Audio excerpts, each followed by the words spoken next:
खानपुर महर वेझो मुबैना कार मामले तां महर बिरादरी जे ॿिनि धुरियुनि में छिकताण। जवाबदारनि काह करे मुबैना कार इल्ज़ाम हेठि आयल नौजवान जे भाउ खे ज़ख़्मी करे विधो। ज़ख़्मी सखर अस्पताल दाख़िल। ख़बर मूजिब खानपुर महर वेझो महर बिरादरी जे ॿिनि धुरियुनि में ॻोठ पीराणू महर जी जूंजा पाड़े ऐं ॻोठ लुंडे जे पारूचा पाड़े में मुबैना कार मामले तां हलंदड़ छिकताण वधी वई, जॾहिं त ॻोठ पीराणू महर वासी नौजवान शौकत महर सां घरां फरार थींदड़ ॻोठ लंडे वासी औरत मसमात अरबेली धीअ मौला बख्श महर जे वारसनि अटकल 6 जवाबदारनि खानपुर महर शहर में काह करे मुबैना कार इल्ज़ाम हेठि आयल नौजवान शौकत महर जे वॾे भाउ अहमद अली महर खे ज़ख़्मी करे फरार थी विया। जंहिंखां पोइ वारसनि ज़ख़्मी अहमद अली महर खे थाणे ते आणे लेटर वठण बाद शेख हमदान बिन मोहम्मद अस्पताल आंदो, जितां ज़ख़्मीअ खे सखर अस्पताल नियो वियो। ओॾां खानपुर महर थाणे ते ज़ख़्मी अहमद अली महर जे फरियाद ते 6 जवाबदारनि मौला बख्श महर, अलादिनू महर, मोहम्मद छुटल, हाजी कचर, रईस टिलण महर, मेवो ऐं मोहर महर खिलाफ़ एनसी दाख़िल कई वई आहे।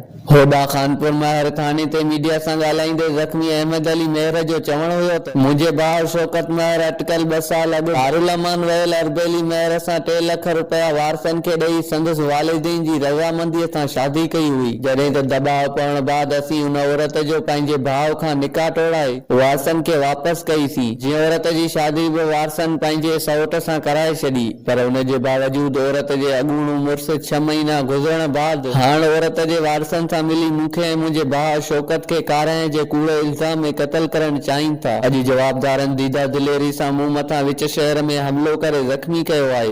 हिन वसवारनि खां मुतालबो कयो त जवाबदारनि खिलाफ़ कार्रवाई करे तहफ़ुज़ फराहम कयो वञे। होॾां हमले में मुलविस जवाबदार पुलिस गिरफ़्तार करे न आहे सघी। मीर मंठार अली चन्ना, टोंग न्यूज़, खानपुर महर।